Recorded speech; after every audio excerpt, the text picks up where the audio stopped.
네, 안녕하세요. 서대문구 노동자 종합지원센터입니다. 오늘은 직장 내 괴롭힘이 발생했을 때 어떻게 대처해야 되는지 영상으로 알아보도록 하겠습니다. 먼저 직장 내 괴롭힘 정의를 살펴보겠습니다.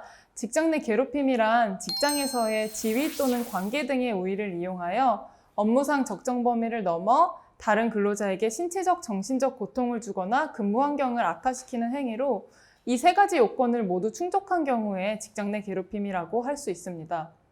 각 요건을 구체적으로 살펴보면 지위의 우위란 회사 내 지위나 직책상의 우위를 의미하고 관계 등의 우위란 나이나 경력, 근속연수, 고용 형태 혹은 수적인 우위 등을 포함하는 개념입니다. 업무상 적정 범위를 넘었다는 것은 업무상 필요성이 인정되지 않거나 업무상 필요한 행위였다고 해도 사회통념에 비추어 볼 때 상당하지 않은 행위였다는 것을 의미합니다. 신체적, 정신적 고통을 주거나 근무 환경을 악화시키는 행위란 근로자가 자신의 능력을 발휘하는 데 지장이 발생하는 것 또는 업무를 수행하는 데 적절한 환경 조성이 아닌 경우 등을 의미합니다. 직장 내 괴롭힘 유형에 대해서 말씀드리겠습니다. 직장 내 괴롭힘은 다양한 양상으로 발생하고 있는데 대표적으로는 신체에 대한 폭행이나 협박, 욕설이나 폭언, 모욕이나 명예훼손적인 발언, 사적인 업무를 지시하거나 업무와 상관없는 허드렛 일을 시키는 것, 업무 능력이나 성과를 인정하지 않거나 조롱하는 행위, 또는 상당 기간 동안 일을 주지 않거나 업무에서 배제하는 행위 등이 대표적인 직장 내 괴롭힘 유형이라고 할 수 있습니다.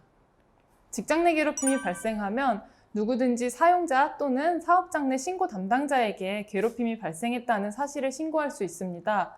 신고를 접수받은 사용자는 실제로 괴롭힘이 있었는지 조사를 해야 됩니다. 조사 결과 직장 내 괴롭힘 사실이 확인되면 피해자에게 유급휴가 또는 가해자와의 분리조치 등의 보호조치를 해야 하고 행위자에게는 징계 등의 제재를 가해야 합니다. 그리고 조사 과정에서 알게 된 비밀은 피해 근로자의 의사에 반하여 다른 사람에게 절대로 누설해서는 안 됩니다. 마지막으로 신고자와 피해자에게는 해고 등의 불리한 처우를 해서는 안 됩니다. 근로기준법은 기본적으로 사업장 내에서 자율적으로 직장 내 괴롭힘 문제를 처리하도록 규정하고 있습니다.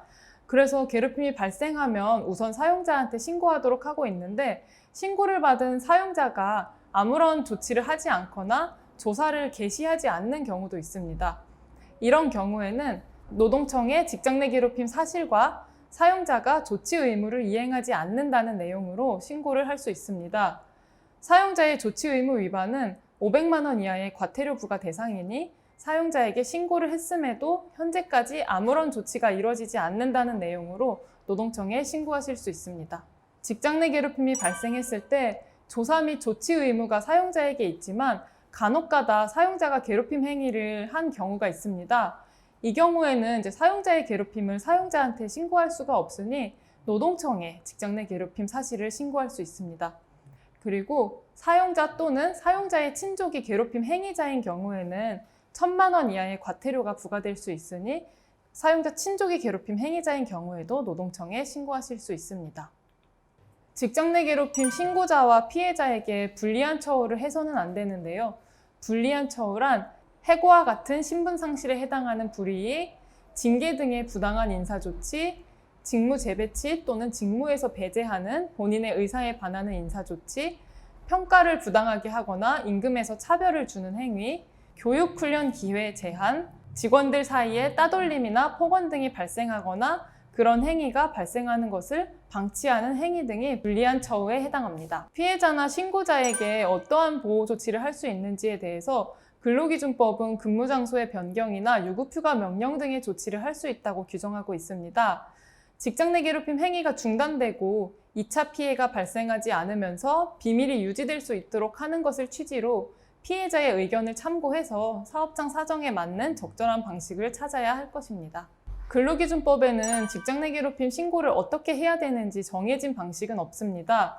다만 신고 사실을 명확히 하기 위해서 직장갑질 119와 같은 곳에서 제공하는 직장 내 괴롭힘 신고서 양식을 참고해서 신고서를 작성하고 이메일과 같이 기록이 남는 방식을 통해서 신고서를 송부하는 것이 좋습니다. 간혹 구두로 신고한 경우에는 회사가 단순히 고충을 들은 것 정도로 이해해서 아무런 조사를 개시하지 않거나 심한 경우에는 2차 피해가 발생하기도 하기 때문에 신고 사실을 명확히 하는 것이 중요합니다.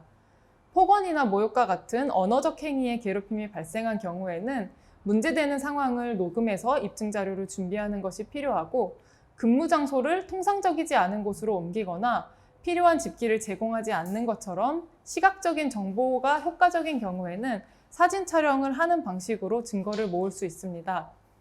녹음이나 사진 촬영을 하기 어렵다면 직장 내 괴롭힘 사실을 꾸준히 육하 원칙에 따라 기록하는 것도 도움이 될 수 있습니다.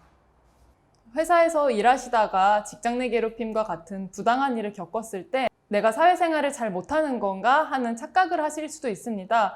그렇지만 실제로 직장 내 괴롭힘이 발생하고 있는 걸 수도 있으니 이번 영상을 참고해서 회사에서 겪고 있는 문제가 괴롭힘에 해당하는지 아닌지를 좀 생각을 해보시면 좋을 것 같습니다. 그리고 이런 문제가 발생했을 때 서대문구 노동자 종합지원센터 노동상담 전용 전화 02-395-0025로 연락해서 전문가의 상담을 받아보시는 것도 좋겠습니다. 감사합니다.